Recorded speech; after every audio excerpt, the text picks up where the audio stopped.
que tomou Cristo a cruz de terror, foi por mim e por ti e por ti.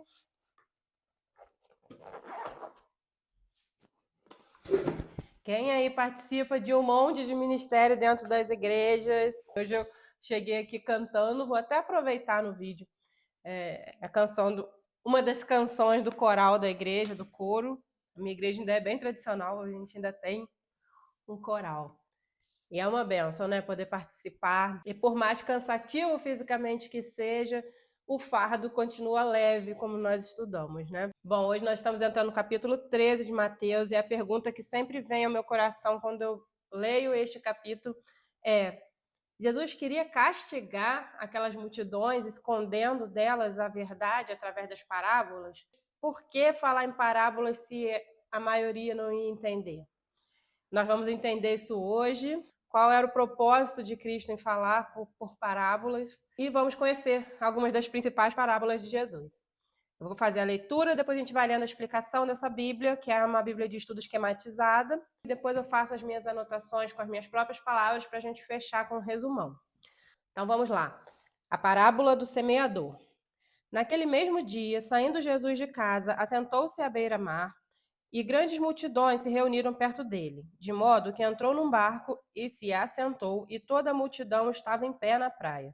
E de muitas coisas lhe falou nas parábolas e dizia: Eis que o semeador saiu a semear, e ao semear, uma parte caiu à beira do caminho, e vindo as aves a comeram. Outra parte caiu em solo rochoso, onde a terra era pouca, e logo nasceu, visto não ser profunda a terra.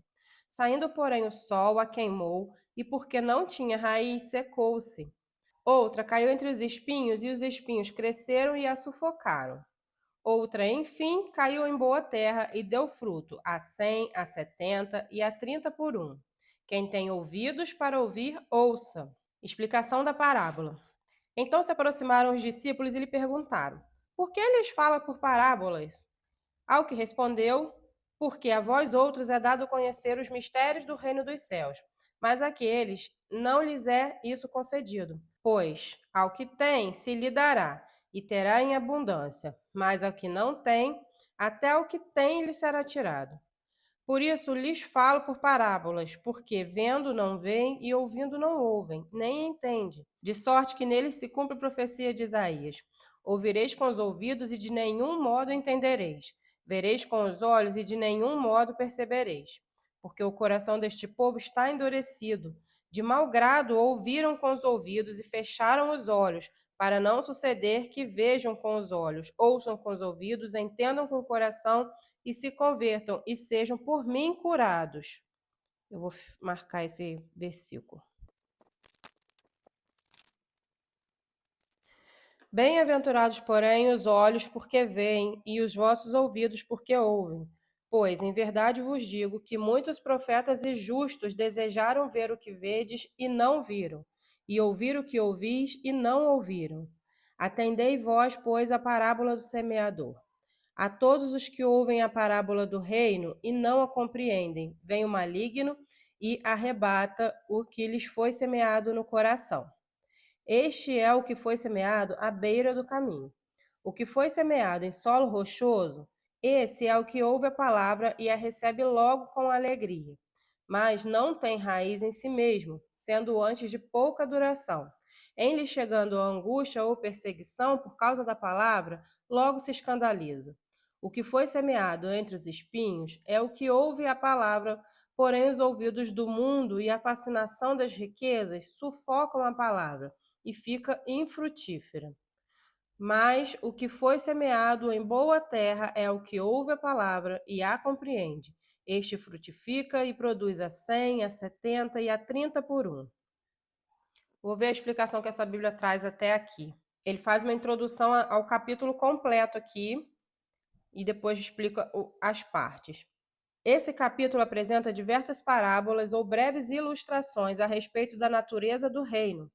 Uma organização incomum dos ensinamentos positivos e negativos, o que não é o reino, a respeito do reino, podem fazer com que esse capítulo seja um tanto confuso de ler.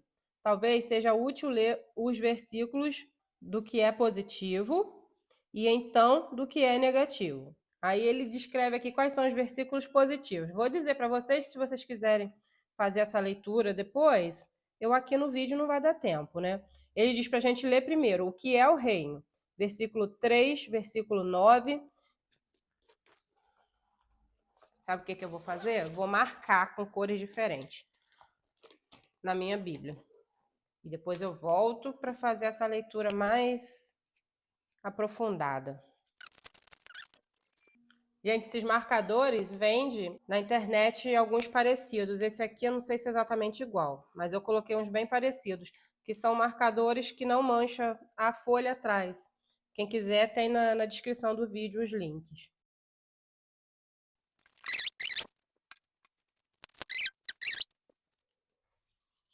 Então, vou repetir para vocês, gente, os versículos. O que é o reino neste capítulo? Capítulo 13, do 3 ao 9, do 18 ao 23, do 31 ao 35 e do 44 ao 46. São os aspectos que mostram o que é o reino. O que não é o reino.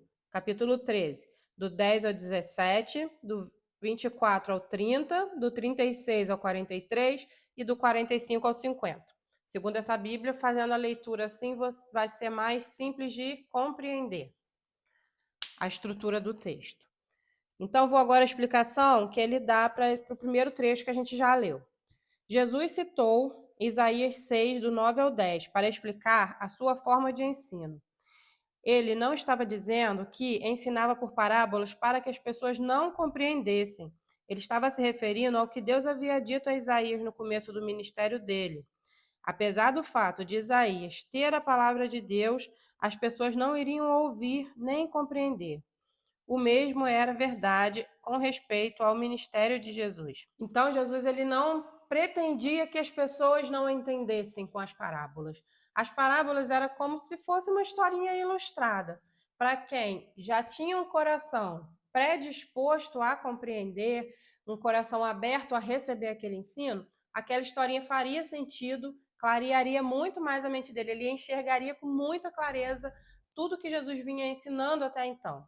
Agora, para quem já chegava ali com o coração duro, quem estava ali só procurando erros em Jesus, procurando formas de acusar a Jesus, aquelas parábolas não fariam o menor sentido, eles só enxergariam, eles ouviriam como se Jesus estivesse falando um monte de baboseira desconexa, porque a predisposição do coração já era essa.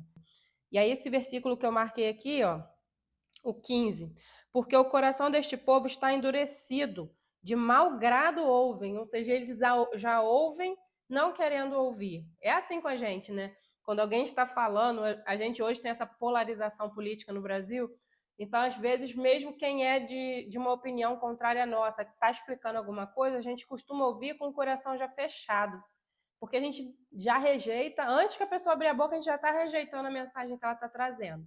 E é o que acontecia ali. Os fariseus, os religiosos e muitos da multidão, já Jesus abria a boca, eles já rejeitavam. E por isso Jesus diz, para esses, essas parábolas não vão fazer o menor sentido. Mas para aqueles que já estão com o coração aberto, elas vão aprofundar a mensagem. Aí a Bíblia vai explicar um pouquinho sobre a parábola do semeador. Essa interpretação inerrante da parábola é extremamente valiosa, porque dá ao leitor os princípios do próprio Jesus para interpretar as outras 39 parábolas de Cristo encontradas nos evangelhos. Essa interpretação mostra que algumas pessoas podem parecer cristãs por um período de tempo, mas no final somente os que produzem frutos são os verdadeiros crentes. Isso faz eco aos comentários anteriores de Jesus em Mateus 12, 33. Então, Jesus explica essa parábola e ele traz algo muito valioso para a gente, que é o viés pelo qual ele interpreta aquelas parábolas. Então, através desse viés, através dessa linha de raciocínio, fica fácil da gente interpretar as próximas parábolas que ele apresenta, e são 39 parábolas que a gente vai encontrar nos evangelhos.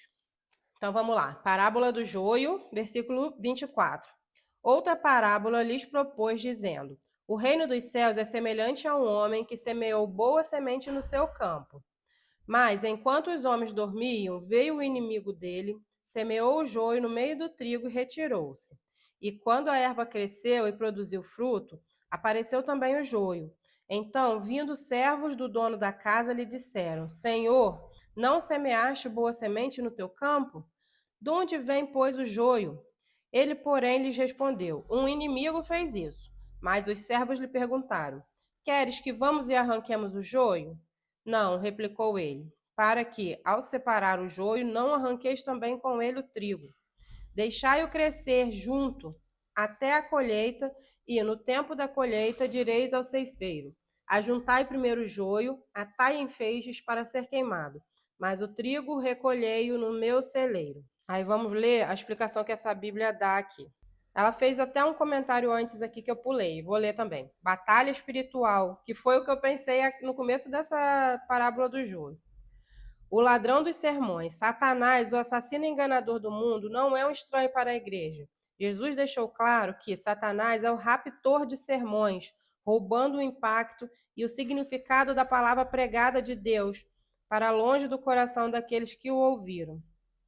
Impotente diante de Deus, Satanás sopra as chamas da descrença e da dúvida humana, de forma que a mensagem divina tenha o mínimo de efeito possível sobre aqueles que a ouvem. Quando você encontra desculpas para não estudar a Bíblia regularmente, você põe a desculpa em algo benigno? Quando você se torna sonolento só por ouvir a palavra sermão, isso lhe parece mera coincidência? Satanás e seus demônios estão ocupados afastando as pessoas da palavra de Deus, e nós precisamos pegar as armas da batalha espiritual e lutar para que a palavra de Deus tenha uma parte ativa na nossa vida todos os dias. Então ele diz claramente, Satanás vai tentar nos afastar desse momento aqui o máximo que ele puder. E o que me chamou a atenção na parábola do joio, que eu li agora, que nem era nessa Bíblia aqui nem está ligada uma coisa com a outra, mas é que o dono do campo, ele percebeu que aquilo era a artimanha de um inimigo. Ou seja, ele está ligado nas batalhas que ele tem para travar. A gente também tem que estar ligado nessas batalhas que Satanás se levanta contra a gente, porque toda vez que a gente senta para fazer isso aqui, as batalhas vão se erguer. Aí vou ler a explicação que essa Bíblia dá da parábola do joio. Essa ilustração sobre o reino pressupõe que o leitor compreenda que o reino dos céus possui dois aspectos, o agora e o ainda não. Em sentido amplo, o reino está em toda parte, onde Deus reina soberanamente. Toda a criação é dele. Deus sempre governou do céu sobre toda a terra. Mas nem todas as pessoas e instituições da terra reconhecem a autoridade de Deus. A Bíblia ensina que virá o dia em que o governo divino será compreendido em toda a terra, e toda a criação se submeterá a ele em voluntária obediência. Isso está em 1 Crônicas 16, 31, Salmos 97, 1 e 2.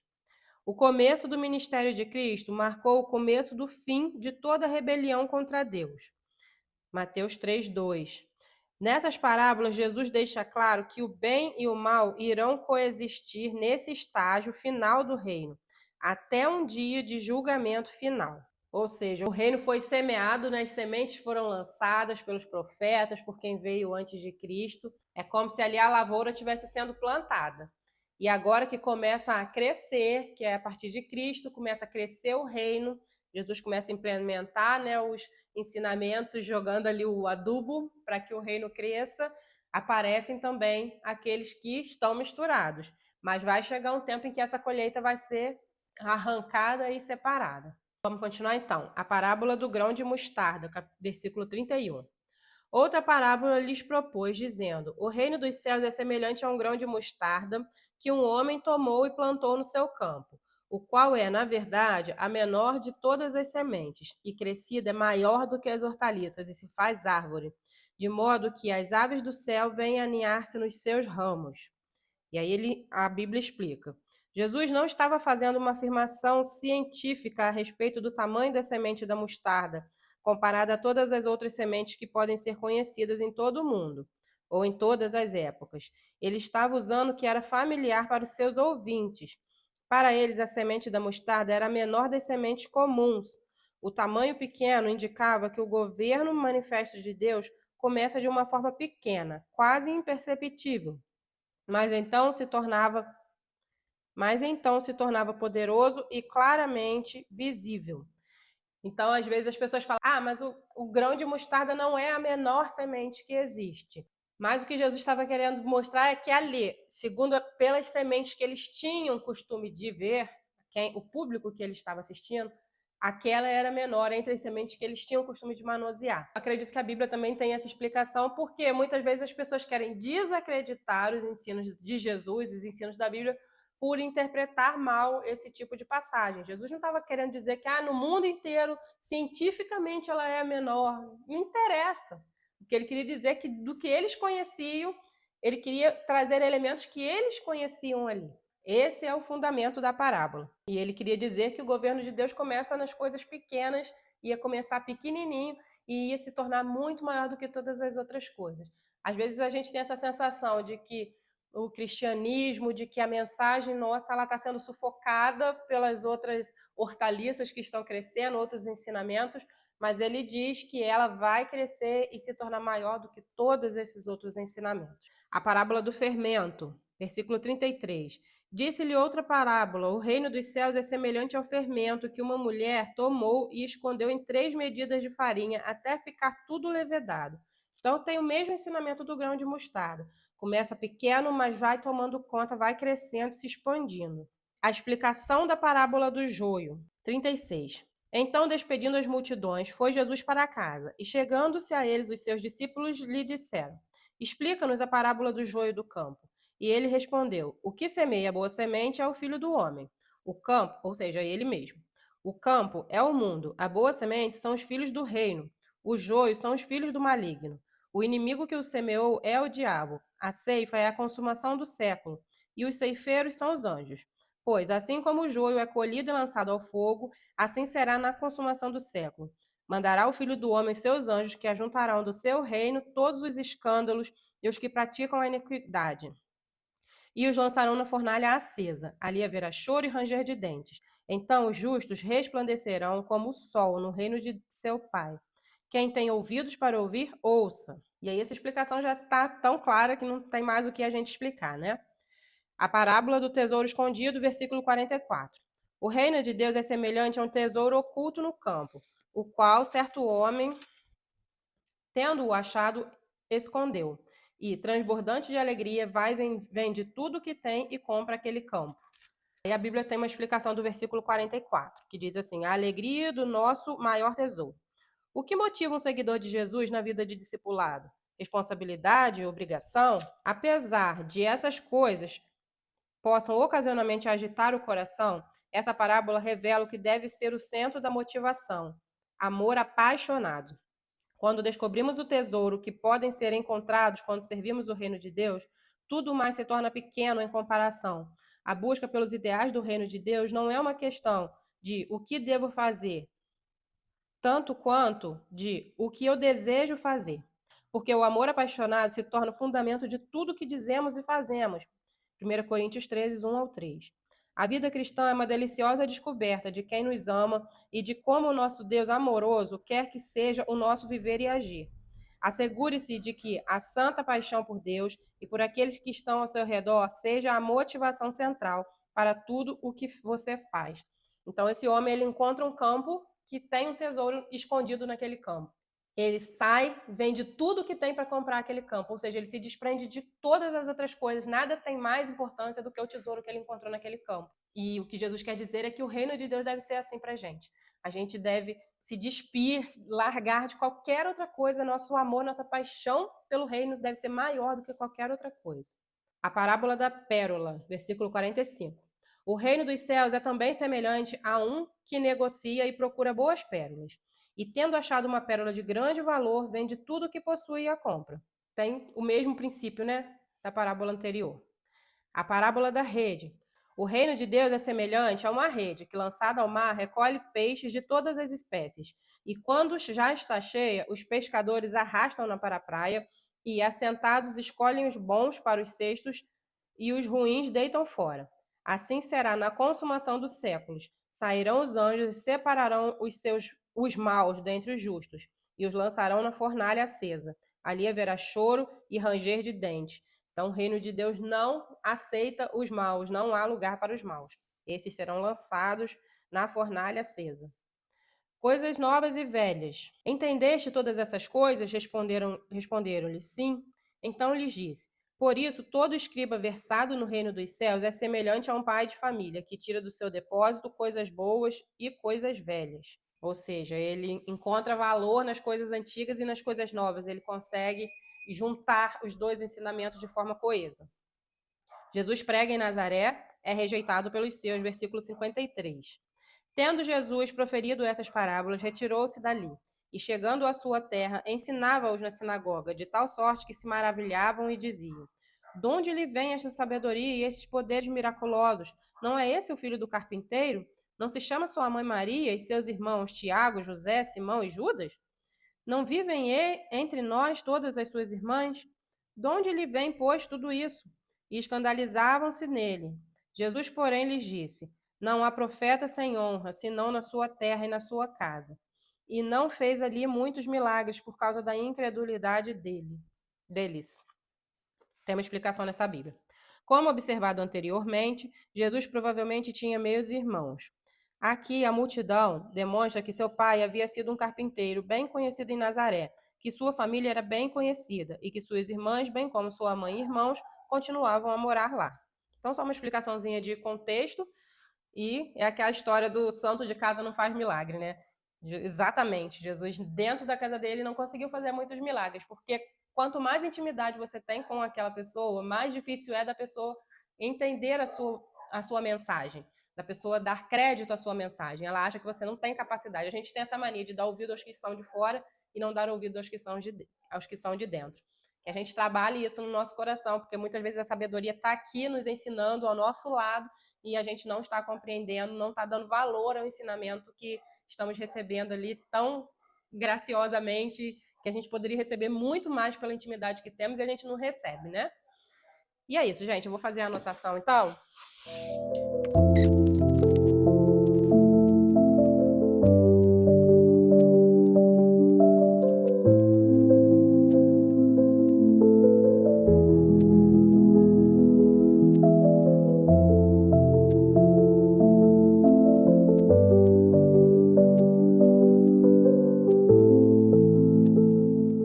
Vou ler então, gente, meu resumo. Nesse capítulo, Jesus se dedica a ensinar sobre o que é e o que não é o reino de Deus.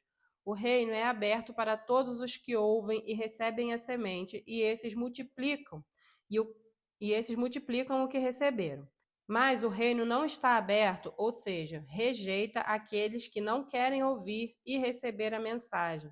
As parábolas de Jesus servem como ilustrações fascinantes para aqueles que desejam entender e estão atentos.